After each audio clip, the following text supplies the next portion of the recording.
Hello guys, bagong update paglipat ng playlist sa What's Later.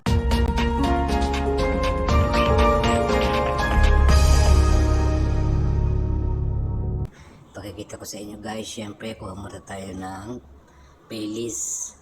Ayan guys, then share and copy.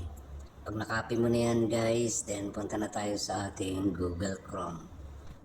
Pag nandito na tayo sa ating Google Chrome, ayan, search nyo lang ang YouTube. Ayan.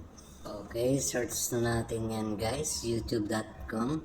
At ito na yung lalabas. Pag nandito na tayo, share lang natin na tamang channel yung ating paglilipatan ng ating playlist. So ako, babaguhin ko yan. Change channel. And dito muna ako. So iyan ang gagamitin ko na channel pang play o dyan ko isi-save. And then i-copy paste nyo na yung inyong playlist kanina na kinopy nyo dyan. Yan, pag nakopy nyo na yan dyan guys, panapaste nyo na, i-search nyo lang. So pag nandito ka na, i-play mo lang yung playlist yan, play all. And then pag na-play mo na yan dyan, antayin mo lang, then long press the video and then drag down o hilahin nyo pababa. So that means i-refresh natin yung ating playlist.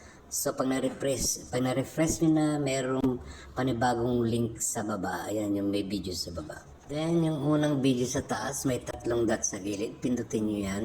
And then add kin. Ayan.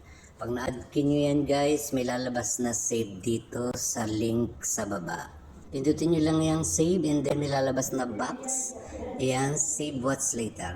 I-check nyo lang yung box na yun. Then, okay na mga idol, nakasave na yan sa inyong What's Later. And then, check natin ang ating YouTube para siguradong nakasave na. Then, open natin ang library. Ayan na siya guys, nakasave na siya. Sa What's Later na yan, ito na siya guys lahat. Nakasave na. So, ganun lang yung kadali guys. And sa mga nagustuhan ng aking video sa araw na ito, so please share, like, and subscribe to my YouTube channel, Kuya Toms. And please watch all my tutorial video. Thank you guys. God bless everyone. Thank you for watching.